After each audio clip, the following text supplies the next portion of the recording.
2025, je me prends la tarte dans la gueule. J'étais tellement booké que je voyais pas l'intérêt d'aller prospecter. J'étais que dans la réussite. Quand tu perds des clients, tu perds un peu de confiance. Quand tu perds un peu de confiance, tu perds un peu de temps parce que tu prends du temps à réfléchir à plein de trucs. Un mois, j'étais chez Okamedia, un mois, j'étais chez Numadeo, un mois, j'étais chez Trash, un mois, j'étais chez Studio Phi. Mais j'étais monteur aussi. Sauf qu'en fait, personne ne le savait. Parce que je postais rien. Je postais tout sauf mon boulot. Tout sauf mon boulot. Donc, de toute manière, en fait, personne ne pouvait savoir ce que je faisais. C'est une période où j'avais un gros down niveau client et tout. En vrai, ça fait jamais genre une pente raide où il y a que de la motivation, que des réussites et tout. Si j'avais pas eu l'accompagnement, tu vois, je me serais dit, ben, en vrai, j'aurais pas su forcément quoi faire. Bonne personne, bon moment, bon endroit. Au moment où moi j'en avais besoin. En vrai, il y a pas genre une solution, il y a pas un truc qui fait que ça marche. C'est genre plein de petites choses qui fait que ça marche. Un effet par jour. Et je l'avais lancé comme ça sur Twitter. Et ça avait grave marché. En vrai, j'avais plein de gens qui venaient en mode, ah, j'ai vu ce que t'as fait et tout, on peut bosser ensemble peut-être. Je m'attendais pas à ça. Donc, en fait, moi, je me suis dit sur 30 jours, peut-être j'ai une personne qui vient, qui me contacte. Et en fait, en 5 jours, j'en avais peut-être genre 5. Et j'étais en mode, je fais comment? On a beaucoup la culture de la réussite, mais la culture de l'échec, on l'a pas trop. Toujours par l'échec que tu réussis en vrai. Si t'attends que la motivation arrive, elle arrivera jamais. C'est un peu à toi de forcer sur ça. Et c'est à toi de bosser sur toi et ta personne et ce que tu proposes aux gens. Je sortais de 4 ans. En fait, ça faisait 4 ans que je montais de mon côté, tout seul, dans mon coin. Je faisais mes papiers dans mon coin, tout le temps. C'était dans une école privée, mais je me suis barré au bout de 6 mois, donc j'ai pas vu l'entièreté de ce qu'ils auraient proposé. Donc voilà, en fait, j'ai tout fait moi-même de mon côté, en posant des questions à ChatGPT, tout en regardant des vidéos YouTube, des choses comme ça. Et en fait, à un moment donné, je me retrouve avec un dossier qui s'appelle micro-entreprise, et c'est le bordel dedans. Ah la vache. Et là, je commence à me dire, il y a trop de problèmes. Je sais plus comment démarcher, je sais plus comment faire les mails, je sais plus comment. En fait, je me perds un peu même dans l'administratif, tu vois. Ouais. En fait, à force t'es nulle part et tu commences à te dire, bon, peut-être faudrait que je réfléchisse, peut-être faudrait que je me fasse aider et tout. Donc voilà, en fait, franchement, c'est tombé un peu par hasard. En fait, j'étais sur Twitter et tout. Et à un moment donné, moi, je suis tombé sur toi sur Twitter, via Ouais. tes tweets. Mais je crois que c'était via LTDD d'ailleurs. Ah, c'est possible, En, hein. f- En fait, il me semble que j'ai suivi LTDD, puis par le biais de LTDD, ça m'a recommandé toi. Donc en fait, je me suis abonné aussi à toi. Et après, bon, après, de toute façon, on avait discuté en DM vite fait, Hmm. puis on avait fait des calls, et puis ça s'était bien passé. Et puis c'était vraiment, genre, je pense, bonne personne au bon moment. Et du coup, j'ai dit, bah vas-y, j'ai dit go, et j'ai pris l'accompagnement. En plus, tu le lançais, donc c'était cool. Ouais, c'est Et ça. puis je me suis dit, bon, bah, je me suis dit, en vrai, fallait le faire maintenant, je pense. Toi, c'était quoi un peu, enfin par exemple quand je t'ai présenté l'accompagnement ou quoi, est-ce que toi il y a des points précis où tu t'es dit ok là ça peut m'aider quand je t'ai présenté le truc avant que tu le prennes, c'est quoi que toi qui t'a donné l'envie de le prendre quoi par rapport à ta situation? Je cherchais quelqu'un de carré dans l'administratif, pas juste un mec qui va sur le site de l'URSSAF et qui me dit ah bah tu peux aller sur gérer ma micro-entreprise. Flemme. En vrai, je voulais vraiment juste repartir sur des bonnes bases, tu Ouais, vois.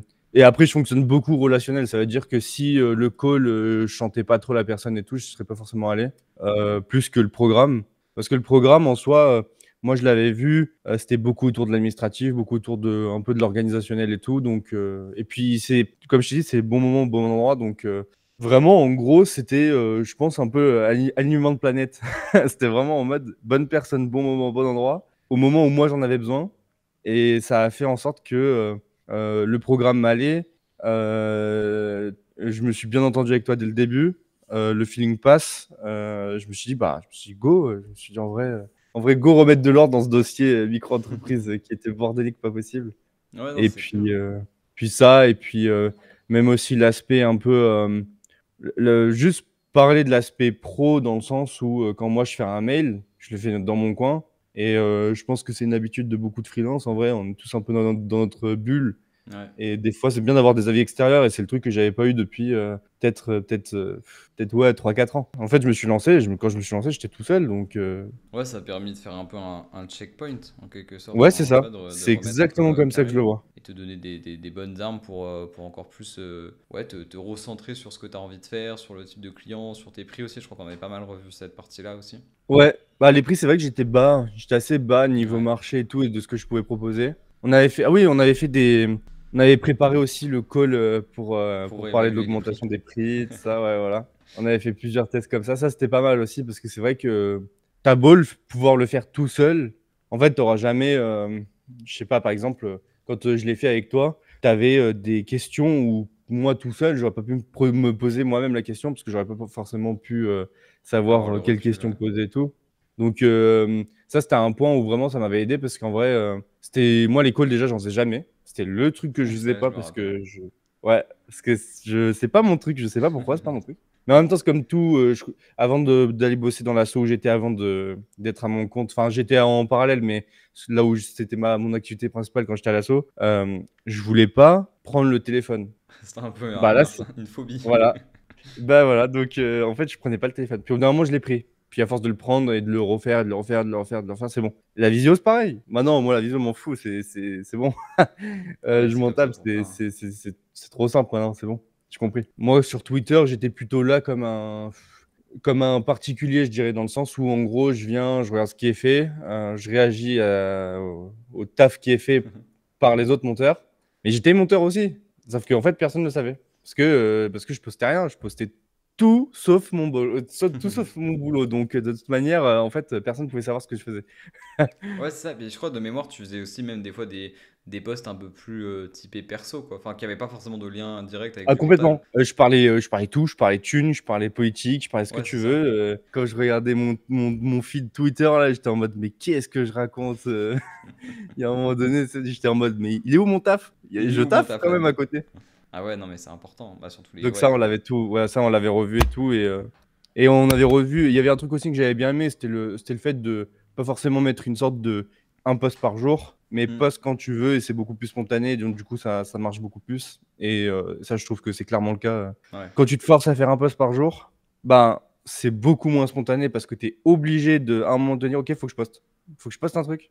Et te forcer, je trouve que c'est pas forcément le meilleur truc à. Je sais Bah pas. ouais. Moi, en tout cas, je pense que je fonctionne pas trop comme ça. Ouais, c'est ça, bah, c'est comme ce qu'on voit dans les accompagnements. Ça sert à rien de se forcer à avoir une régularité si c'est pour juste poster pour poster. Il vaut mieux être un peu irrégulier mais poster des trucs authentiques. Ou alors avoir une vraie, entre guillemets, petite strat. Et d'ailleurs, toi, tu l'avais fait un peu après l'accompagnement, je crois, de toi-même. T'avais lancé un petit défi, je crois, où chaque jour tu postais, tu créais un Ouais, effet en motion et tu le ouais. partageais. Tu faisais ça un peu tous les jours. Et là, du coup, tu vois, il y a un vrai but, il y a un vrai truc. Et puis d'ailleurs, je crois que ça t'avait porté, enfin, ça avait porté ses fruits. Je crois que tu as vu Ouais, bah en fait, les défis que alors tu faisais. en gros, c'était une période où j'avais un gros down niveau client et tout. Donc je me suis dit, vas-y, tu sais quoi? Ok, j'ai moins de clients et tout. Mais généralement, quand tu as moins de clients et que tu as du coup plus de temps, c'est là où il faut aller chercher un peu soit des accompagnements, soit tu te formes, tu fais quelque chose. Je me suis dit, vas-y, bah, j'ai moins de clients, plus de temps. Euh, je me trouvais, euh, je me trouvais moyen techniquement dans le sens où il me manque beaucoup de qualité. Enfin, après, c'est propre à moi, mais il y a plein de trucs où je pourrais le faire, mais je sais pas le faire parce que j'ai pas cherché à savoir le faire. Et ça me saoulait. Et du coup, j'avais lancé ce truc-là de un défi par jour. Enfin, c'était un effet par jour. Et je l'avais lancé comme ça sur Twitter. Et ça avait grave marché en vrai. Au-delà des retours et tout, il y avait plein de gens qui suivaient un peu ce truc-là, de dire ah ouais, putain, cet effet il est super cool et tout. Donc, se créer une sorte de lien. Et au-delà de ça, en DM, en fait, j'avais plein de gens qui venaient en mode ah, j'ai vu ce que tu as fait et tout, on peut bosser ensemble peut-être. Machin. Donc, en fait, ça m'avait apporté tellement de gens auxquels j'avais pu continuer et faire une sorte de première vidéo et tout ensemble, que je pouvais plus faire mes trucs que j'ai pas pu finir, que j'ai jamais Ouais, pu finir t'as jamais d'ailleurs. fini la petite série. Bah non, j'ai jamais fini. J'ai dû faire genre une semaine. Et au bout d'une semaine, en fait, je pouvais plus parce que j'avais genre juste plus de temps. Impossible. Mais comme quoi aussi, Euh, c'est fort ce genre de truc où en fait tu fais des trucs pour te faire kiffer, ça t'entraîne, mais en plus de ça, ça peut te rapporter des clients. Et puis même au-delà des clients, c'est une petite série de posts qui avait même auprès des monteurs plutôt plu. Je crois que tu avais des bons retours, des gens qui Ouais, kiffaient clairement, ouais. l'idée. Mais ça, je trouve que si on cherche, j'aime pas trop le terme post facile, mais il y a quand même des trucs qui marchent assez bien et de manière assez simple parce qu'en fait, forcément, quand tu crées une sorte de lien où tous les jours il y a un rendez-vous, Hmm. de dire ah, le lendemain il va faire quoi comme effet, le lendemain il va faire quoi comme effet, et ainsi de suite. Ça crée un lien et aussi tu es beaucoup plus visible puisque tu postes une fois par jour, donc forcément tu remontes un peu plus dans le feed, mais c'est vraiment le truc qui marche bien.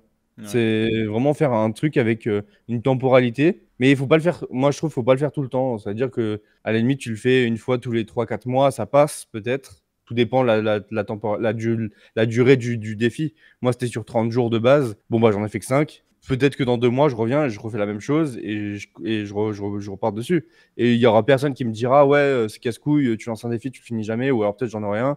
Mais en fait, je l'avais expliqué quand j'avais arrêté. J'ai dit, je me force pas justement, à me tuer la santé et à genre bosser, du matin jusqu'à minuit, 1 heure, 2 heures du mat pour faire un truc. En gros, juste, OK, bah, je mets des priorités. Le défi, il était là pour, m'apporter, plus de créativité, mais aussi plus de clients parce que c'était un truc qui était là Ouais, aussi pour clairement. ça. Donc j'ai eu ce que je voulais à peu près sur les 5 jours. Je m'attendais pas à ça, donc en fait, moi, je me suis dit sur 30 jours, peut-être j'ai une personne qui vient, qui me contacte et en fait, en 5 jours, j'en avais peut-être genre 5 et j'étais en mode: «Je fais comment?» Et donc du coup, j'étais en mode: «Bon, bah, OK, bah, pour le moment, je stoppe le défi puis on verra plus tard». Pour le moment, pour moi, le défi est pas arrêté, il est juste en stand-by et peut-être Ouais. un jour je le reprends, tu vois? De toute façon, le domaine du freelancing et tout, que ce soit dans le media making, dans le montage, dans les choses comme ça, en vrai, ça fait jamais genre une pente raide où il y a que de la motivation, que des Mmh. réussites et tout. C'est vraiment genre en forme d'escalier. Ça veut dire, tu as une réussite, tu as une défaite, tu as une réussite, tu as une défaite et ainsi de suite. Mon parcours, en réalité, pour certains, il peut paraître, chaotique dans le sens où, un mois j'étais chez Okamedia, un mois j'étais chez Numadeo, un mois j'étais chez Trash, un mois j'étais chez Studio Phi, et après je repartais sur un client, puis un mois plus tard j'en avais plus, puis un mois plus tard j'en avais, 5-6. C'est comme ça, mais en fait, si tu arrives à en vivre et tout, c'est que tu as fait aussi le boulot derrière pour, avoir tes clients, pour les fidéliser, les choses comme ça. Et moi, sans même tout ce que j'ai fait avant, il y a un moment donné où je commence à stagner, je l'ai vu. Et de toute façon, on en avait parlé au tout début. Je te disais, moi, ça me saoule. Je me vois stagner complet. Il faut un truc pour que je remette un peu de l'ordre. En vrai, c'était pour ça que j'avais pris l'accompagnement. C'était vraiment en mode, OK, on fait un bilan de ce que j'ai fait. Qu'est-ce qui va pas? Et vas-y, OK, bah, on remet ça en place, on remet ça en place. On revoit les Ouais. tarifs, on revoit la manière de prospecter, les classements, le juridique, les trucs comme ça. Et du coup, à la suite de l'accompagnement, est-ce que tu as du coup réussi à trouver ce dont tu étais venu chercher au début? Ouais, clairement, ouais, ouais, Ouais. clairement. En fait, j'étais pas venu pour, en fait, j'ai pas pris l'accompagnement en tête de me dire: «OK, je vais passer de 1 500 par mois à 3 000 par mois». Je suis pas venu pour ça parce que, déjà, je voyais pas l'accompagnement pour ça. Par contre, je suis venu pour avoir une sorte de ligne à suivre dans le sens où maintenant je sais comment trier mes dossiers, juridiques. Ça peut paraître con, mais quand il y a, 500 factures, faut savoir les trier. Voilà, quand il y a des dossiers d'immatriculation, quand on te demande de faire, par exemple, là, je suis en pleine recherche d'appart. On me demande des dossiers dans tous les sens. Il faut pouvoir le faire de manière triée, de manière, carrée pour que les gens, n'aient pas à te redemander 15 documents toutes les 30 secondes. Donc il faut savoir où les trouver, où les chercher. Puis même si demain tu as un contrôle, il faut savoir, répondre au contrôle. Donc Bah ouais, ouais. genre, c'était un truc Ouais. vraiment où je me disais: «Là, je suis pas forcément en règle». Je suis en règle dans le sens où je déclare et tout, il y a aucun souci. Mais par contre, demain, on me demande des documents, je vais peut-être mettre 3 heures pour les chercher. Ouais. Et je voulais pas. Donc c'était vraiment un truc où je voulais remettre, de l'ordre là-dedans et c'était fait. Et après on a reparlé un petit peu des calls et tout parce que de toute façon tu le personnalises un peu quand même en fonction des profils que tu Bien as sûr, donc ouais. voilà donc on a fait des calls, on a revu un peu la prospection et tout. On avait bien préparé, le call d'augmentation des prix qui est bien passé, hein, franchement, là-dessus, on avait ça s'était bien passé, franchement là-dessus c'était nickel et ça m'avait permis aussi de faire un call qui était beaucoup plus structuré qu'avant. Franchement, j'aurais lancé l'appel, j'aurais dit: «Bon les gars, septembre j'augmente, Allez. il y a Est-ce que il y vous a quoi?» suivez, vous suivez pas? Voilà, c'est ça. Bon là, je l'ai fait de manière un peu plus pro et un peu plus, je l'ai mieux amené donc c'était mieux.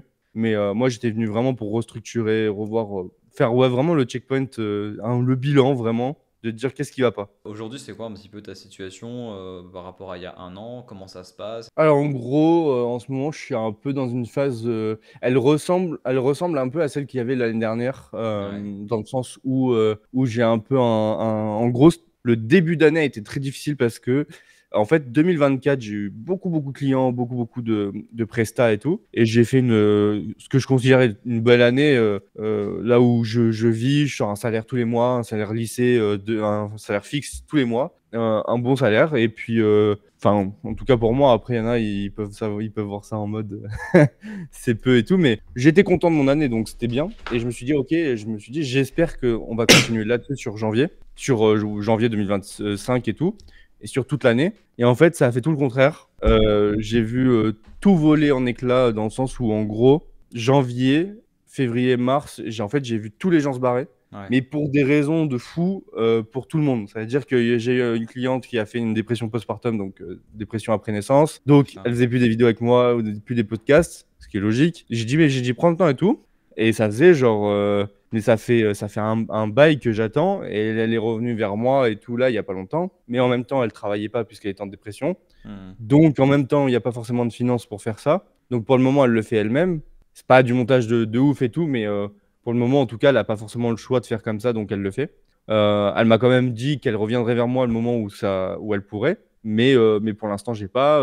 Pareil, j'ai beaucoup bossé avec un expert compta sur sa formation en ligne. En gros, je faisais les petites intros et tout. Pareil, lui, en fait, il m'a tellement envoyé de trucs en 2024 que maintenant, j'ai plus rien avec lui. En fait, il bosse sur ce qu'on a fait en 2024. Donc, en gros, pour le moment, il a pas besoin. Donc, c'est pareil, je me retrouve sans lui. J'avais pas mal de prestats aussi, de mecs qui sont partis à Dubaï, qui ont trouvé grave moins cher et tout. Donc, ça, c'est pareil. En fait, c'est pas forcément lié à mon boulot dans le sens où je le ferais mal ou quoi. Je sais pas, je pense que c'est par rapport au marché que je suis pas. Pour le moment, je suis pas dedans et j'arrive pas forcément à trouver ma place, mais en fait, ça tient pas forcément de moi ou de ton accompagnement ou quoi. En fait, ça correspond pas forcément à ça. Ça correspond plutôt à la gueule du marché de 2025. Et pour avoir parlé avec d'autres gens, soit du même domaine, soit d'un domaine complètement différent, en fait, j'ai l'impression que 2025 est quand même un peu moins bon que 2024. Ça dépend des gens, encore une fois, il y en a, ils Ouais. peuvent se gaver sur cette année, tant mieux. Mais c'est vrai que pour moi, c'est pas le cas. Mais bon, en fait, du coup, vu que j'avais fait l'accompagnement avec toi, en fait, je sais maintenant comment faire un peu pour me dire, ok, ben, je suis dans cette situation, comment je m'en sors. Ouais, t'as plus Euh, d'armes pour rebondir. ouais, voilà, c'est ça. Donc, je reprends un peu mon truc et de me dire, ok, bah, qu'est-ce que je peux faire pour aller chercher des nouveaux clients ou un nouveau style ou un truc qui pourrait me démarquer. Et donc, je refais le point, puis des fois, je refais un peu des effets. Alors, je les poste moins, il faudrait que je les poste. En fait, je voudrais parler moins perso sur mon feed Twitter. Mais je veux que quand quelqu'un est sur mon Twitter, on voit que mon feed. Mais ça c'est un truc qu'on avait déjà travaillé ensemble. Mais en fait, c'est vrai que quand tu perds des clients, tu perds un peu de confiance. Quand tu perds un peu de confiance, tu perds un peu de temps parce que tu prends du temps à réfléchir à plein Ouais, de c'est un trucs. petit cercle Voilà, c'est vicieux. un cercle. Mais en même temps, si j'ai pas eu l'accompagnement, tu vois, je me serais dit, ben, en vrai, j'aurais pas su forcément quoi faire. Et j'aurais été en mode, ok, bon, bah, du coup, je fais quoi? Et genre, ok, bon, bah, je vais bosser ailleurs, je fais autre chose, je sais pas. Ouais. Alors que là, en fait, ça me stresse pas forcément. Ça me saoule parce que du coup, tu gagnes moins, tu prends un peu plus la tête sur comment faire et tout. Mais je me dis, bon, c'est une passe et tant pis, si c'est comme ça, bon, bah, ok, mais ça permet de faire autre chose. Je me mets pas une pression monumentale pour avoir un mal de crâne à la fin de la journée, c'est pas possible. Ouais, non, t'as raison. Ça, c'est pareil, c'est des trucs qu'on avait discuté ensemble. C'était faire les choses bien et pas se mettre une mine. Ou alors, soit faut l'accepter et qu'un jour, on se prenne un peu une grosse journée dans la gueule pour avoir 1 ou 2 jours derrière tranquille. Hmm. Ça peut se faire aussi. En fait, je voulais plus faire comme il y a peut-être 3 4 ans où je me levais à 9 h, je me couchais à 3 4 heures, je me relevais, je refaisais la même chose et ainsi de suite. Jusqu'au moment où tu tapes une migraine de fou, tu peux plus rien faire pendant une semaine et Ouais, ça te non, met le relou. moral à zéro. C'est pas possible ça. Après, là, tu disais que sur le début de l'année, du coup, c'était un peu moyen. Enfin, tu perdais. Enfin, t'avais des clients qui sont partis. Là, en Ouais. tout cas, à l'heure actuelle, enfin, on est en juillet, là. Ça va quand même. T'as une certaine quand même stabilité qui s'installe avec certains. Alors, j'ai une stabilité parce que j'ai toujours. Bah, d'ailleurs, on avait. Pareil, c'était pendant l'accompagnement que j'avais essayé de le faire aussi. De proposer des offres, en fait, régulières, dans le Hmm. sens où une vidéo par semaine, une vidéo par mois, 2 vidéos par mois, et ainsi de suite. En gros, je voulais mettre une sorte de récurrence où je sais que tous les mois, j'ai ça à faire. Et du coup, tous les mois, j'ai ça qui sort. Ouais. J'ai en gros, j'avais comme une sorte de mini salariat créé par les offres que je faisais de manière régulière et tout. Et là, ça revient un petit peu. En fait, je suis stabilisé sur mes revenus, dans le sens où je fais pas genre 0, 3000, 0, 3000, 0, 3000, Hmm. non. Mais pour le moment, c'est assez peu niveau résultat. Mais ça revient un petit peu. Ça revient un petit peu. Ouais, en fait, je prends le temps de le remettre en place. En fait, au lieu de carburer comme un ouf pour que ça marche 2 mois et que ça se casse la gueule, en fait, j'essaie de le consolider beaucoup plus pour me dire en gros que de toute façon 2025, janvier jusqu'à maintenant, ça fait déjà 7 mois que c'est fait. Je pense que c'est pas maintenant que je récupérerai l'année. Je me dis, ok, bah, pas grave, c'est une année où je me permets de consolider pour 2026, 2027 et ainsi de suite. Ça, c'est important des fois de prendre ce temps-là. Y en a qui ont peur de se prendre du temps comme ça en se disant ah putain, je vais perdre mon temps, je vais faire moins de Mm. chiffres. Du coup, en fait, je vais plus aller à ma perte qu'à ma réussite. Mais des fois, au contraire, non, tu vas plus à ta réussite qu'à ta perte. Quand tu prends le temps de te dire ok, là, je mets un peu en stand-by. Je pars du principe que c'est une année blanche, mais au moins l'année prochaine et celle d'après sera peut-être mieux. Bah, de toute façon, après, en fait, il y a une étape, je pense, c'est un peu l'étape de l'acceptation. C'est vraiment de se dire, ok, bon, bah, vas-y, c'est comme ça, ok. Ouais, c'est ça. Et d'accepter la situation. C'est pas de se dire, c'est pas en fait d'aller contre-courant de la situation, de se dire non, ça peut pas être comme ça, tu vas t'acharner pendant 6 mois à essayer de la changer, ça changera rien, ou ça sera même peut-être pire. Et il faut. Après, je dis pas qu'il faut rien faire, hein. Ah non, mais Mais, faire tranquille. mais faut faire, voilà, c'est tout. Faut faire un peu, faut faire les trucs, faut réfléchir à ce qu'on fait et tout, Ouais, c'est ça. puis voilà. Moi, j'en profite généralement vraiment d'aller chercher les clients que je voulais de base et de prendre le temps en mode, ok, bah, j'ai le temps de faire les choses bien. Je vais cibler genre 10 personnes et je vais les contacter et je vais travailler ces gens-là. Du coup, t'as des, je sais pas, des messages ou par exemple, truc un peu con, mais en plus, toi, t'as pas mal d'expérience au final, tu vois, ça fait plus de 4 ans que t'es dans le domaine. Mais pour des monteurs qui voudraient se lancer ou juste qui peuvent être aussi un peu dans une période de mou, qu'est-ce que t'aurais peut-être comme conseil ou comme message de motivation à peut-être partager dans ce genre de situation? En vrai, bien s'entourer. Hmm. Je parle pas forcément des proches, hein. C'est genre vraiment, je parle bien s'entourer aussi dans son propre domaine. C'est-à-dire que, genre, par exemple, un monteur, cherche la commune monteur qui te plaît, Ouais. entoure-toi des bonnes personnes. Et en gros, en fait, la motivation, en fait, c'est à toi aussi de te la donner. Ça veut dire que si tu attends que la motivation arrive, elle arrivera jamais. C'est un peu à toi de forcer sur ça, dans le sens où faut que tu te dises, allez, ok, aujourd'hui je fais ça comme objectif, et le lendemain tu refais pareil, et le lendemain tu refais Hmm. pareil, et le lendemain tu refais pareil, et ainsi de suite. Pas forcément des objectifs de ouf, c'est demain je contacte 10 personnes. Demain je fais un post sur Twitter et j'essaie de le travailler au mieux pour qu'il fonctionne. Demain je fais un montage, demain je fais un effet, demain je refais un post. Pas des trucs de ouf, c'est pas vraiment en mode change l'entreprise entière, je revois les prix, non, ça sert à rien. C'est après, c'est au fur et à mesure du truc et de voir. Après, quand tu vois comment ça marche sur Twitter, ou sur les mails, ou sur la commu, ou sur les retours que tu as, bah à ce moment-là, en fait, tu t'avises en fait ton offre et ce que tu proposes. Mais pour moi, c'est vraiment genre bien s'entourer. Parce que en fait, il y a beaucoup de gens aussi qui peuvent te dire, ouais, peut-être que le freelance c'est pas fait pour toi. Ça, il y en Hmm. a toujours, il y en aura toujours. Mais en vrai, le freelance, en fait, c'est comme un taf en vrai. C'est juste comme un taf. C'est à toi de trouver les clients. Et c'est à toi de bosser sur toi et ta personne et ce que tu proposes aux gens. Et en vrai, le reste fera. En vrai, faut juste proposer ce qu'on fait et montrer son taf. Et en vrai, il n'y a pas genre une solution, il n'y a pas un truc qui fait que ça marche. C'est genre plein de petites choses qui fait que ça marche. Et pas avoir peur de se planter, hein. Ouais, c'est Parce ça. que qui sait, je me suis planté je ne sais combien de fois et je suis toujours là et c'est pas grave, hein. En Ah, vrai, c'est tous plantés. ouais, mais en vrai, il faut même, Ouais. limite. Je Ouais, dirais ouais. qu'il faut. Parce que on a beaucoup la culture de la réussite, mais la culture de l'échec, on l'a pas trop. Mais Non.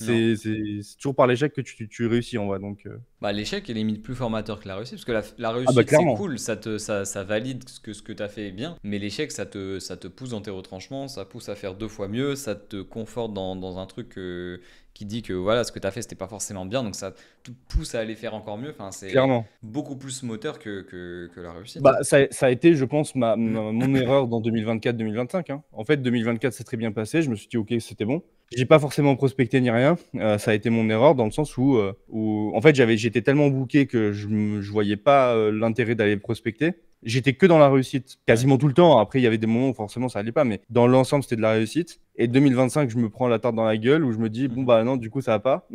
Et c'est l'échec de 2025. Mais en soi, c'est grâce à ça que je fais autre chose. C'est grâce à ça Ouais. que je revois ma com. C'est grâce à ça que je revois mon niveau. C'est grâce à ça aussi que je redescends un peu de te dire, OK, bon, bah, tu peux aussi te prendre une tarte et c'est pas en mode 2024 et pas référent de tout ce que va avoir après. En fait, C'est c'est ça. une année que tu as bien réussi et puis le reste, c'est pas inné. Donc, de la situation de se dire, non, ça peut pas être comme ça. Tu vas t'acharner pendant 6 mois à essayer de la changer. Ça changera rien. Ou ça sera même peut-être pire. Et il faut. Après, je dis pas qu'il faut rien faire, hein. Ah non, mais Mais, faire tranquille. faut faire, voilà, c'est tout. Faut faire un peu, faut faire les trucs, faut réfléchir à ce qu'on fait et tout, Ouais, c'est ça. puis voilà. Moi, j'en profite généralement vraiment d'aller chercher les clients que je voulais de base et de prendre le temps en mode, ok, bah, j'ai le temps de faire les choses bien.